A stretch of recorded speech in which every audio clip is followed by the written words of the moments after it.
be good. Right, I'm live. Excellent. All I have to do is find my place. And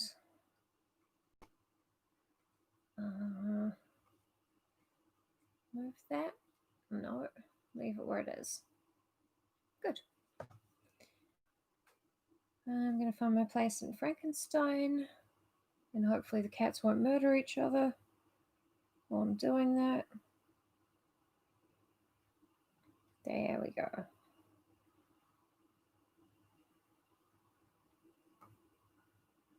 We're up to chapter 14. That's not where we're up to.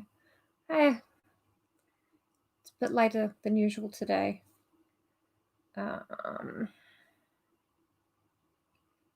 We finished chapter 19. No, we finished... Yes, we finished chapter 19, but not 20.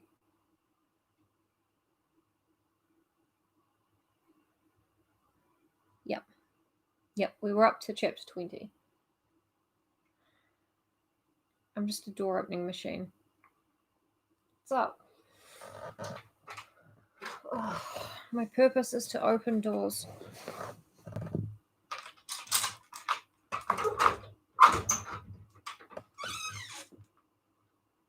Are you going out because you want to go out or because you're chasing her? Come on then. Anyway. Yes, so we are still reading bedtime stories to make ourselves feel better. And why is it so dark? I don't know. Yes. So the last chapter, as I recall, was kind of boring. It had a lot of... there was a lot of talk about Henry Clerval and how great he is and everything. Sorry, I'm trying to keep the light from... If I move it forward... That's better, I think. Hey, Pan and Scan. Hey, how you going?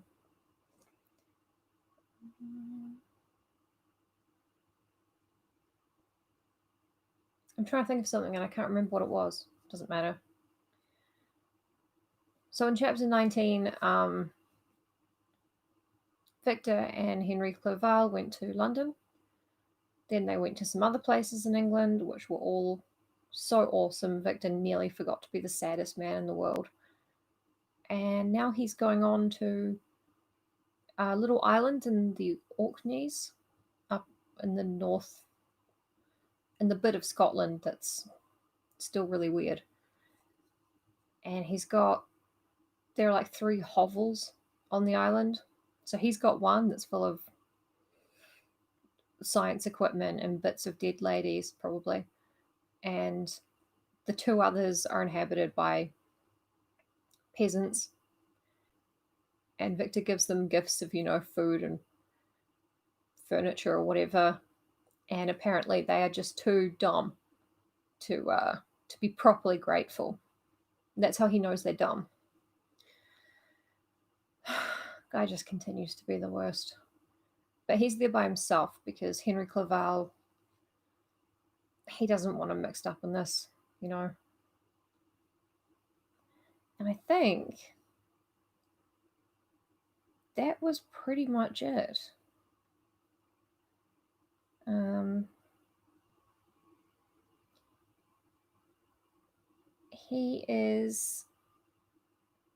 He's very upset about the thing that he's doing, making a bride for the creature.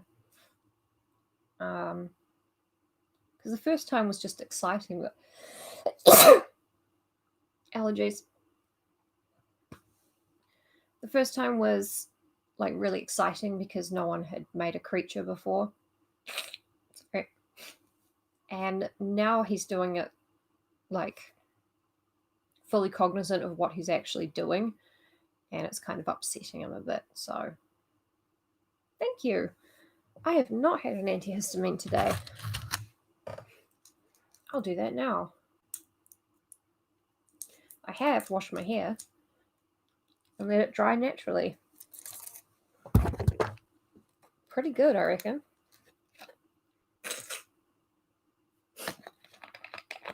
Sorry. I don't have my little helper today. She went outside. Never mind. So, thank you.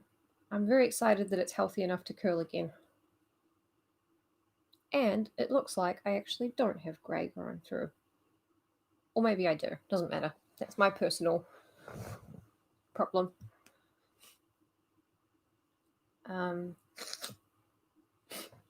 As always, check my Twitter for a bunch of videos that you can just watch on YouTube in the background that have ads on them. And the ads will all donate to various bail funds and legal relief and, you know, all that kind of thing in America. So when you're not watching this, have that on the background. Or have 2 YouTubes open. And just mute the other one. I would also have ads that did that if I had ads on my YouTube, but I don't. Because I only do one a day and it's always, you know, for like 3 people. Yes.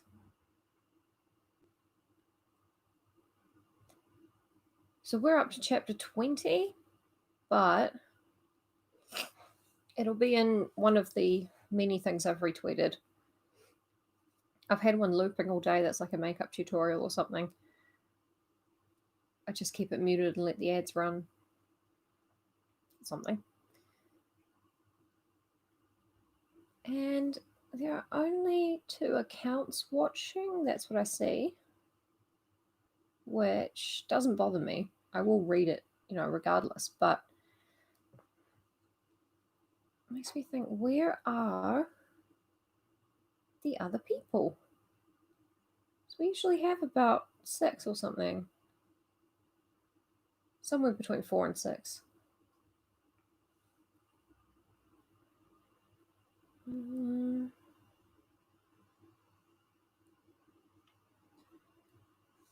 Also, I'm wondering what I'm going to read next.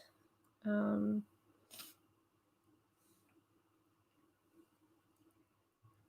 we go. We're on. Oh, hey. Yes, I think Evelyn is getting some dinner organized. So she will probably be late. But yay, Danny's here. Awesome.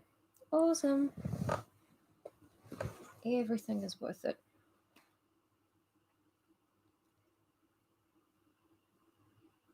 Oh, hello, Fitz. I don't think he's going to come up here. We shouldn't wait for him. But yeah, I won't start reading the chapter until we're about 10 minutes in because that's how we usually do it. So, my day has been all about, I don't know, I have this weird, it's very, very comforting to me to watch Columbo, which is what I've been doing for like days. I'm into season 6, I think. It's so good. It wasn't on TV when I was growing up. Like, it wasn't on TV here. And I'm loving it, actually. Like, the killer is always a really smart, you know, bourgeois piece of shit who thinks that they're cleverer than everyone else. And, you know, so rich they can throw money at problems, make them go away. And Columbo's like, I am an agent of chaos in a way. He's always just bumbling around, looking at stuff, not seeming very important. Yeah, reality just keeps going one more thing, so. And it's nice to watch an alternate reality where, you know, cops are the good guys and you can trust them.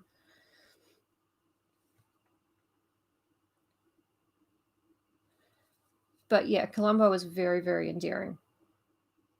I saw I saw one this morning where he got a haircut because he wanted to talk to this hairdresser, and the hairdresser was like, "No, I don't know anything without an appointment. I'm busy today. I'm not coming to the police detective agency." So he walks out of there with this immaculate 1970s hair. It's really weird. He has it for about one more scene, and then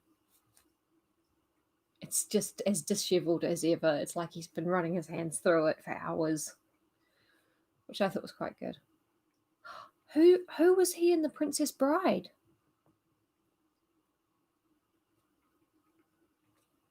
Because I know I've seen that. Was he Miracle Max? Miracle Max? Is that who? Is that who I'm thinking of?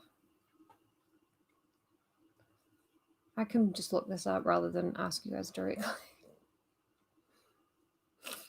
He was the grandpa. What?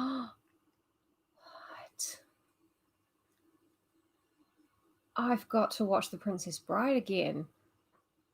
Wow.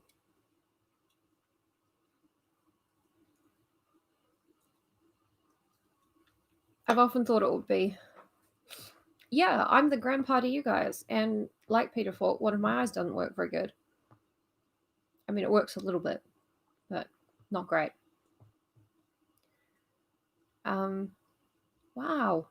I've often wanted to do an edit of The Princess Bride where all the scenes of the actual story are replaced by Game of Thrones.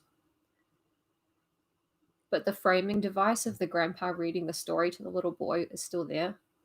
I just think it would be really funny. But anyway, we're 11 minutes in now, so it is time to start reading Frankenstein if the cat doesn't throw up.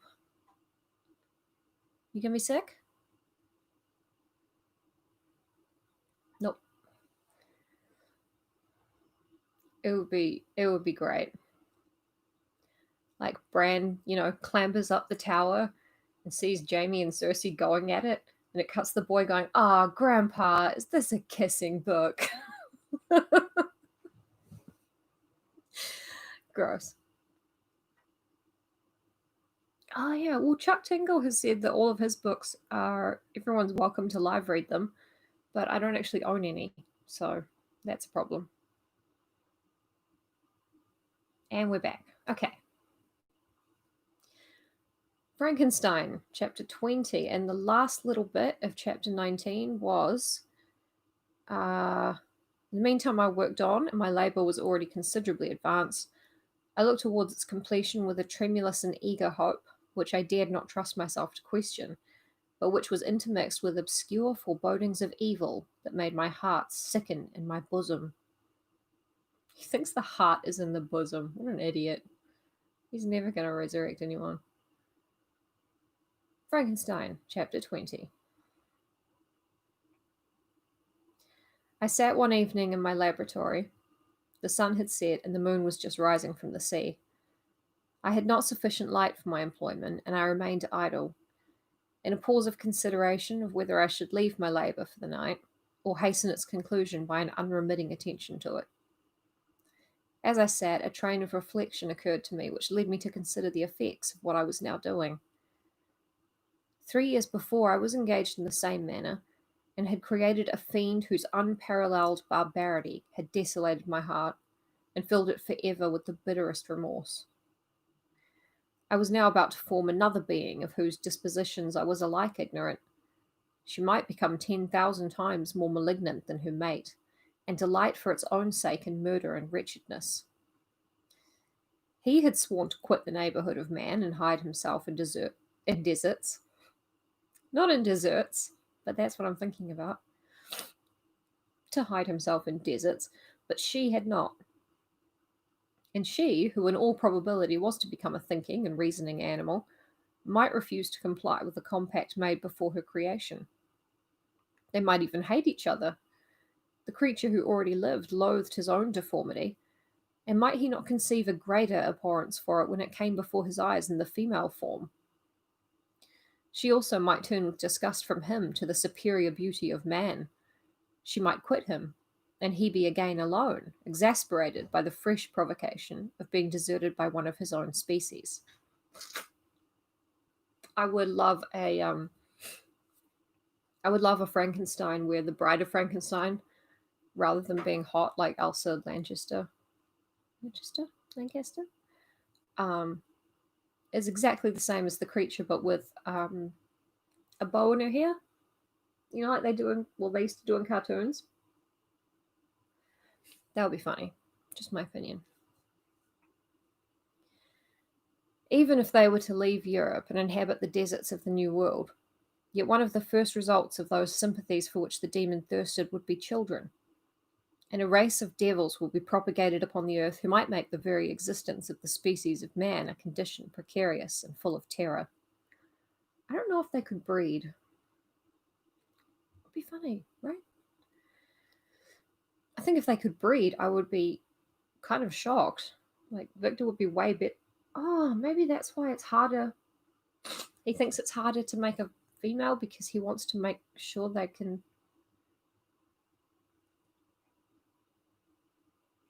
Weird. Um.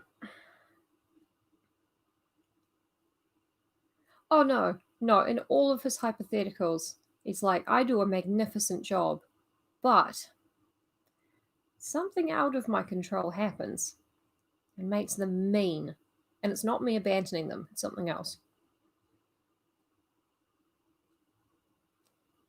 Race of devils propagated upon the earth. Had I right for my own benefit to inflict this curse upon everlasting generations? I had before been moved by the sophisms of the being I had created. I had been struck senseless by his fiendish threats, but now, for the first time, the wickedness of my promise burst upon me. I shuddered to think that future ages might curse me as their pest, whose selfishness had not hesitated to buy its own peace at the price, perhaps, of the existence of the whole human race. It's kind of how I think about kids as well, but it just makes me want to have them more, you know? I trembled and my heart failed within me when, on looking up, I saw by the light of the moon the demon at the casement. A ghastly grin wrinkled his lips as he gazed on me, where I sat fulfilling the task which he had allotted to me. Yes, he had followed me in my travels. He had loitered in forests, hid himself in caves, or taken refuge in wide and desert heaths, and he now came to mark my progress and claim the fulfillment of my promise. Yeah, just, love your kids, I guess. Try to. Yeah, I mean, a lot of people have kids young and they don't like abandon it in the woods and run away, make it figure out fire and human language for itself. As I looked on him, his countenance expressed the utmost extent of malice and treachery. I thought with a sensation of madness on my promise of creating another like to him, and trembling with passion, tore to pieces the thing on which I was engaged. He just aborted his second baby. The wretch saw me destroy the creature on whose future existence he depended for happiness, and with a howl of devilish despair and revenge, withdrew. I left the room, and locking the door, made a solemn vow in my own heart never to resume my labours. And then, with trembling steps, I sought my own apartment. I was alone. None were near me to dissipate the gloom and relieve me from the sickening oppression of the most terrible reveries. Several hours passed, and I remained near my window, gazing on the sea. It was almost motionless, for the winds were hushed, and all nature reposed under the eye of the quiet moon. A few fishing vessels alone specked the water, and now and then the gentle breeze wafted the sound of voices as the fishermen called to one another.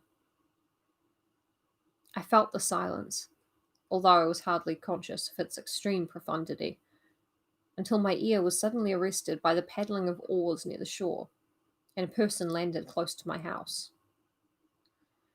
Who could it be? In a few minutes after, I heard the creaking of my door, as if someone endeavoured to open it softly. I trembled from head to foot. I felt a presentiment of who it was, and wished to rouse one of the peasants who dwelt in a cottage not far from mine, but I was overcome by the sensation of helplessness, so often felt in frightful dreams, when you in vain endeavour to fly from an impending danger, and was rooted to the spot. Do you want to go outside? Good boy. Out you go. Quick. Quick. Good boy. Oh, she's coming in. Come on, sweetie. Quick. Nibby. Nibby. Come on. Good girl. Fitzy out. Yes, all right. Flora inside too. Come on. Come on. No, she's going straight past. God. Freaking cat door dash cam footage.